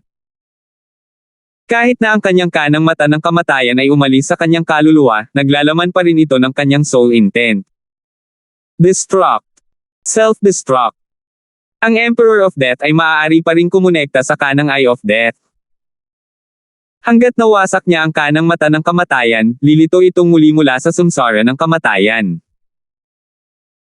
Gayunpaman, sa susunod na sandali, ang kanang mata ng kamatayan ay ganap na nawala, at gayon din ang koneksyon sa pagitan ng Emperor ng Kamatayan at ng kanang mata ng kamatayan. Francis, ang aking mata ng kamatayan. Saan mo itinago ang aking mata ng kamatayan? Nabigo ang Emperor of Death na wasakin ang kanyang Eye of Death at umungal. Ang kanyang ekspresyon ay naging baluktot, at siya ay kumilos na parang baliw. Ang buong dahilan kung bakit siya nagsimulang habulin si Francis sa una ay para nakawin ang kanyang ikasyam na mata ng Diyos, ngunit ngayon ang kanyang sariling kanang mata ng kamatayan ay ninakaw ng parehong Francis. Hindi ito kinaya ng Emperor of Death. Alam niyang itinago ni Francis ang kanyang kanang mata sa isang lugar. Paano ito posible? Nahukay mo talaga ang aking Eye of Death. Imposible ito. Halos mabaliw ang emperador ng kamatayan, at nagpumiglas siya sa pagtatangkang takasan ang puwersa ng pagsipsip ng mata ni Samsara. Gusto niyang singilin si Francis at balatan ito ng buhay. Hindi niya maintindihan kung anong uri ng kapangyarihan ang mahiwagang liwanag na iyon o kung paano nito mahihiwalay ang kanyang mata ng kamatayan sa kanyang kaluluwa. Ang Emperor ng kamatayan ay nakipaglaban at ginamit ang kanyang layunin ng kamatayan upang labanan ang mata ni Samsara, ngunit paano siya makakatakas mula sa mata ni Samsara? Francis, ibalik ang aking Eye of Death. Ang Emperador ng kamatayan ay ganap na sinipsip sa mata ni Samsara. Hehe, kapag dumating ka sa susunod, tandaan mong ibigay sa akin ang isa mong mata ng kamatayan, tunog ng masayang boses ni Francis habang ipinapahayag niya ang kanyang pasasalamat sa Emperor of Death. Matapos mawala ang isang Eye of Death, ang kapangyarihan ng Gaze of Death ay mababawasan ng husto.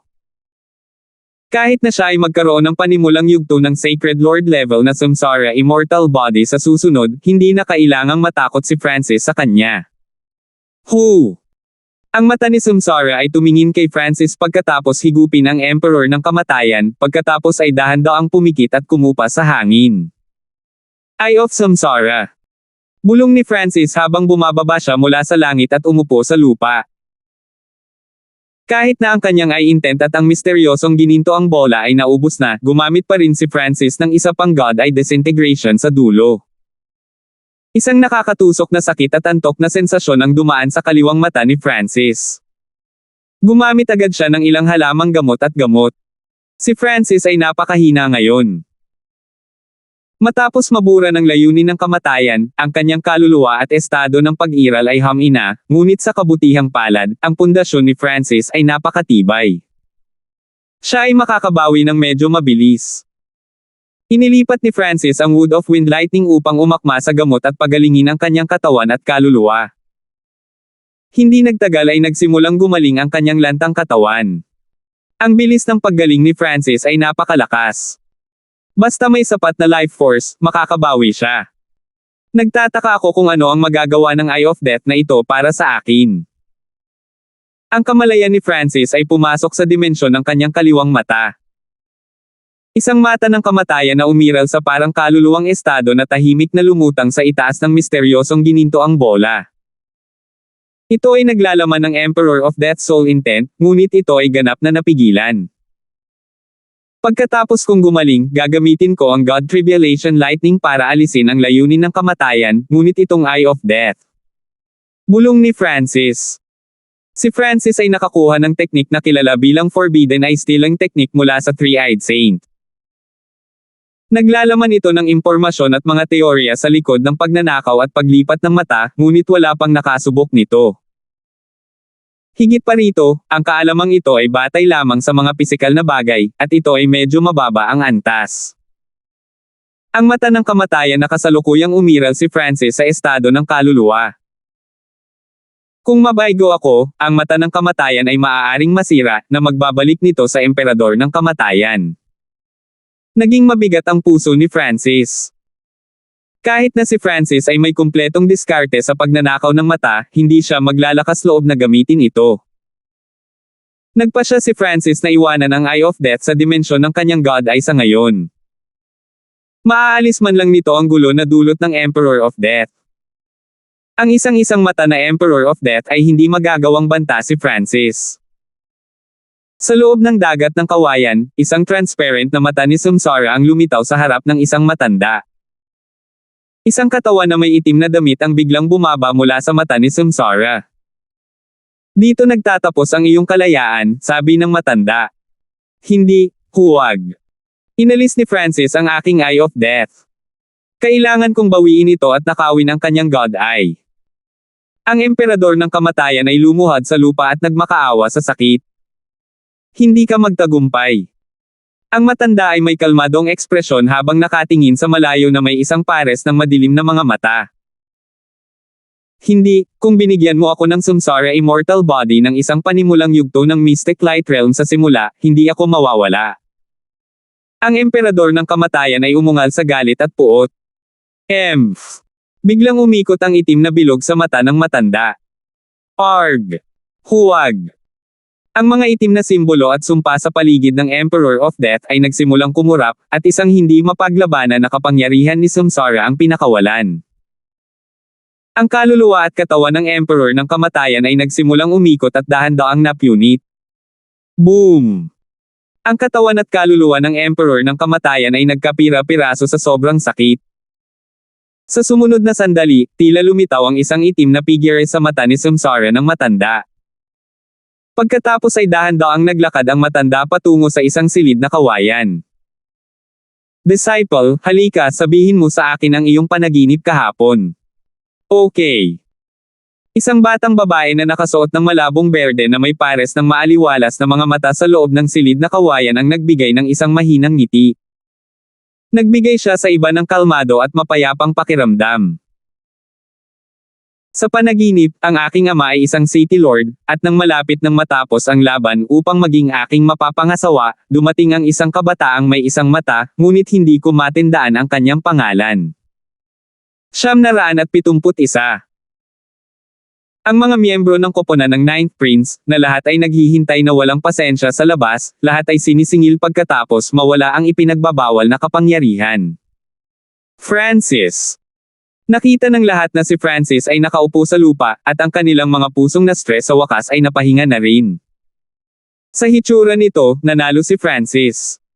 Maghihintay tayo dito, mungkahi ni Old Ying, at walang sumang-ayon. Nararamdaman nila ang nakakatakot na kaguluhan mula sa labanan sa pagitan ni Francis at ng Emperor of Death. Kung lalapit sila dito, ang puwersa ng buhay sa loob ng kanilang mga katawan ay dadaloy palayo. Mahirap isipin ang laban ni Francis at ng taong nakasuot ng itim. Isang himala na sa kanila na si Francis ay buhay pa. Hindi nila alam kung kailan ito nagsimula, ngunit inilalagay nila ang lahat ng kanilang pag-asa kay Francis. Kung ma-accident si Francis, iyon na ang katapusan ng paglilitis ng Crown Prince para sa kanila.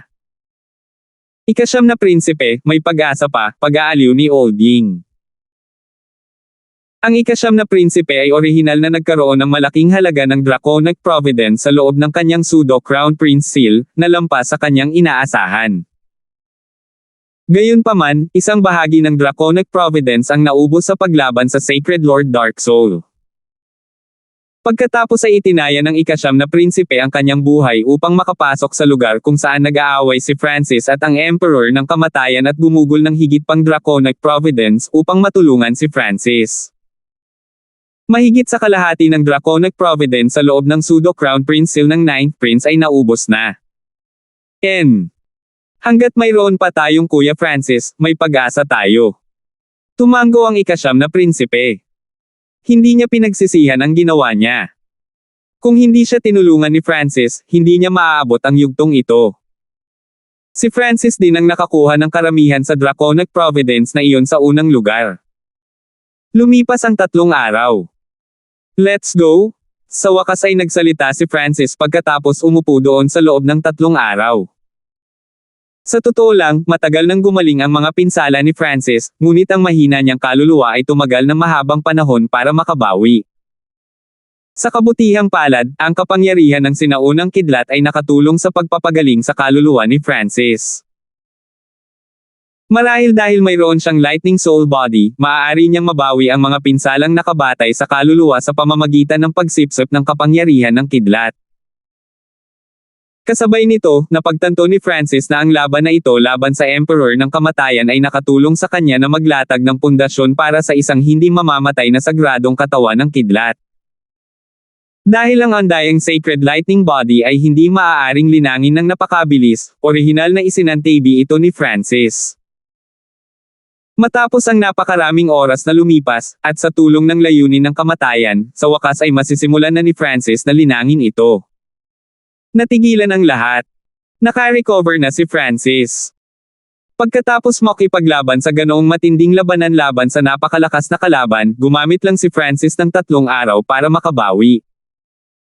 Si Sarah ay natigilan din, at maingat niyang siniyasat si Francis. Nag-relax lang siya pagkatapos matiyak na wala talagang malubhang pinsala kay Francis. Francis, ang Emperor ng Kamatayan. Tanong ni Olding. Laking gulat niya nang marinig niya ang tunay na pagkakakilanlan ng nakaitim na damit at mayroon itong samsara immortal body. Ang isang hindi namamatay na katawan, isang hindi namamatay na kaluluwa sa antas ng isang sagradong Panginoon, at ang mga mata ng kamatayan kahit na ang mga normal na Sacred Lord ay hindi makakagawa ng marami laban sa Emperor ng Kamatayan, lalo na sa isang hari.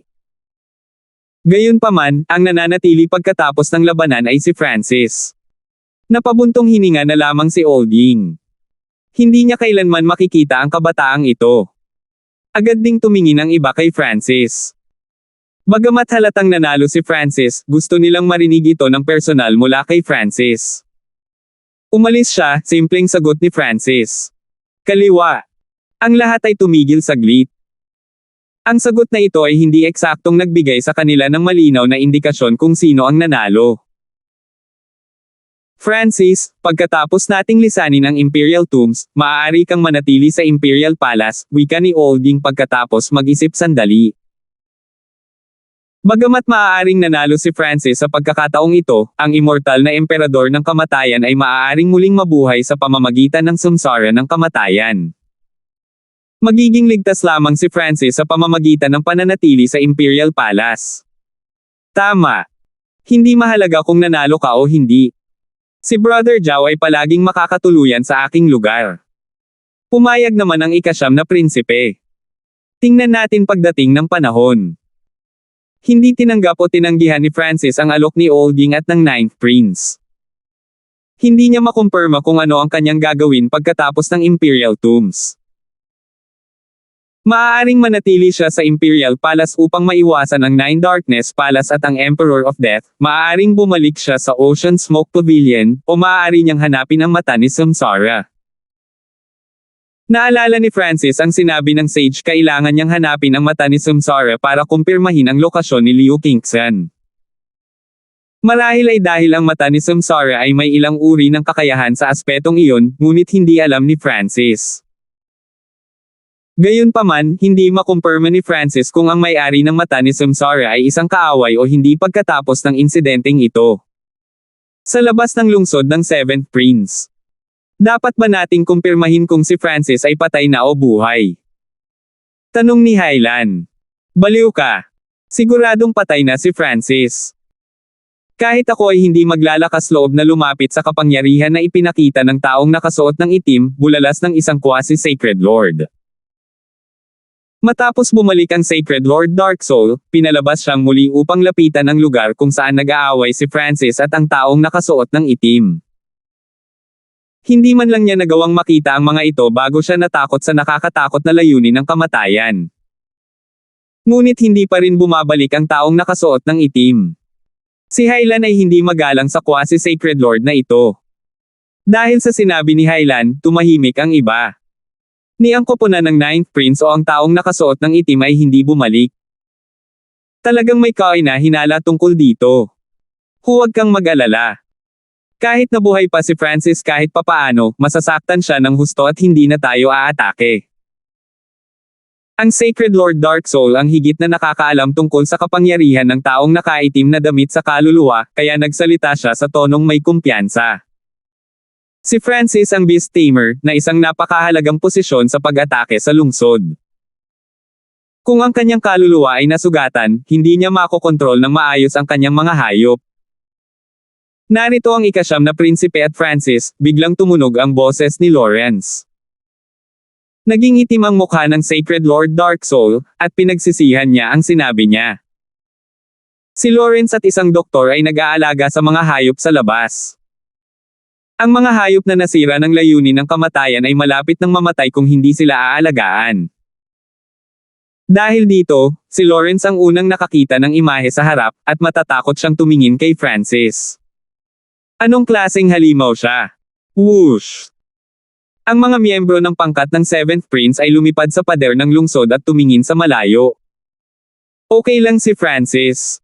Isa sa quasi-sacred lords ay labis na nagulat. Imposible.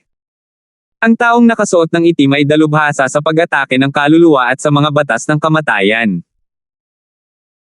Kahit na nakaligtas si Francis, ang kanyang kaluluwa ay dapat na masugitan ng husto, at hindi niya makokontrol ang kanyang mga hayop ng ganoon kadali. Malungkot na tiningnan ng Sacred Lord Dark Soul si Francis. Kahit na siya ay bahagyang natakot sa taong nakasuot ng itim, kaya ayaw niyang aminin na si Francis ay ayos lang. Sa hitsura nito, ang labanan na ito ay hindi maiiwasan. Tiningnan ng scholar ang mga miyembro ng pangkat ng 9th Prince at nagtapos. Ang pagbabalik ng pangkat ng ika-9 na prinsipe ay nagdulot ng pagkabigla sa iba pang Heaven's Legacy cities at sa iba pang puwersa ng 3 prinsipe. Walang namatay sa pangkat ng ika-9 na prinsipe kahit na pareho silang hinabol ng nakaitim na tao at ng Sacred Lord Dark Soul. Nagbago ang ekspresyon ng ika-2 prinsipe. Paano ito posible? Hindi bumalik ang taong nakasuot ng itim. Ang ika-13 prinsipe ay may pangit na ekspresyon, at ang layunin ng pagpatay ay sumilay sa kanyang mga mata habang nakatingin kay Francis. Francis! Ang mga mata ni Trevor ay puno ng layunin ng labanan. Talagang walang makakatalo sa kanya. Napabuntong hininga ang ika-8 prinsipe. Bumalik ang koponan ng 9th Prince sa labas ng Heaven's Legacy City ng 7th Prince. Wala nang nangungutya sa kanila, at nakabantay ang pangkat ng 7th Prince. Ang kanyang kaluluwa. Masusing siniyasat ng Sacred Lord Dark Soul si Francis, ngunit nalaman niyang mukhang hindi nasaktan si Francis. Mas malakas pa talaga ang aura ng kaluluwa niya kaysa dati. Atake with full force. Ang pangunahing target natin ay si Francis.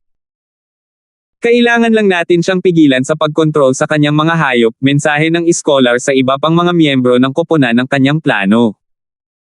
Francis, sigurado ka bang okay ka lang? Tanong ni Olding. Alam niya na ang sagupaan sa pagitan ni Francis at ng Emperor of Death ay tiyak na nakabatay sa kaluluwa. Tumango si Francis. Atake ng buong lakas. Kalmado ang mga mata ni Francis. Walang makakapidyo sa kanila sa pagkakataong ito ang Heaven's Legacy City na ito ay magiging kanila. Ang lahat ay napuno ng pananabik matapos marinig ang sinabi ni Francis. Alam nilang aalisin ni Francis ang lahat ng kanyang mga hayop sa pagkakataong ito at hayaan ang iba na masaksihan ang buong lakas ng koponan ng 9th Prince. Sisingilan. Ang scholar ay umungal, at ang lahat ng mga miyembro ay sinisingil. Napuno ng kakilakilabot na kahangahangang kapangyarihan ang hangin at tumangay patungo kay Francis. Kinokontrol din ni Lawrence ang kanyang mga hayop at gumawa ng porma sayon kasama nila. Tumingin si Francis sa mga miyembro ng pangkat ng 7th Prince na may parehong ekspresyon at winagiway ang kanyang kaliwang kamay. Boom! Isang surge ng mabangis na aura ang biglang lumitaw sa labas ng pader ng lungsod ng 7th Prince, at ang nakakatakot na aura ay agad na nadurog ang momentum ng team ng 7th Prince. Ang pagdagsa ng aura na ito ay nagparamdam sa kanila na para silang nasa isang kaharian ng mga hayop, at sila ang biktima. Whoosh! Pinalibutan ng hukbo ng mga hayop ang lungsod ng 7th Prince.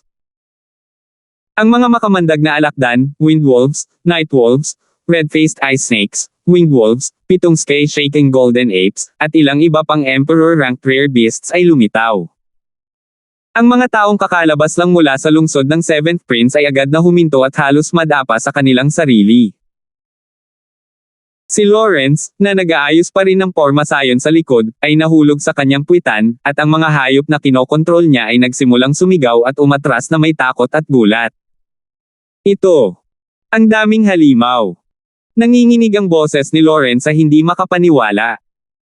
Higit pa rito, ang lahat ng mga hayop na ito ay mula sa Imperial Tombs. Sila ay lubhang mabangis at nakamamatay. Sa sandaling ito, isang chubby silkworm ang dahan-daang lumipad mula sa kamay ni Francis, at isang sinaunang at malakas na aura ang bumaba. Ang hindi mabilang na mga hayop sa paligid ni Francis ay agad na nagsimulang umungol, at isang nakamamatay na aura ang bumulaga sa langit at lupa. Sa sandaling ito, ang species na ito mula sa 10,000 ancient races ay naging pinuno ng mga hayop. Handa silang ipaglaban ang cloud silkworm saint butterfly, na may purong bloodline ng 10,000 ancient races. Ito. Ano ang dapat nating gawin? Namutla ang mukha ng ikapitong prinsipe habang nakatingin sa scholar. All out na pag-atake, ngunit binabago namin ang aming plano. Huminga ng malalim ang scholar. Baguhin ang aming target sa ikasyam na prinsipe at atakihin siya ng aming buong kapangyarihan. Bantaan ang kanyang buhay kung kailangan mo, ang mapagpasyang tinig ng scholar ang narinig sa isipan ng lahat. Tumigil sandali ang ikapitong prinsipe bago naunawaan ang ibig sabihin ng scholar. Hanggat ginamit ng ikasyam na prinsipe ang kanyang pseudo crown prince seal para humingi ng tulong, pagkatapos ay matatapos ang lahat. Hindi mahalaga kung gaano karaming mga hayop ang mayroon si Francis dahil mapipilitin siyang lumabas sa Imperial Tombs. Salamat po at sinamahan ninyo ako. Ingat lagi mga master.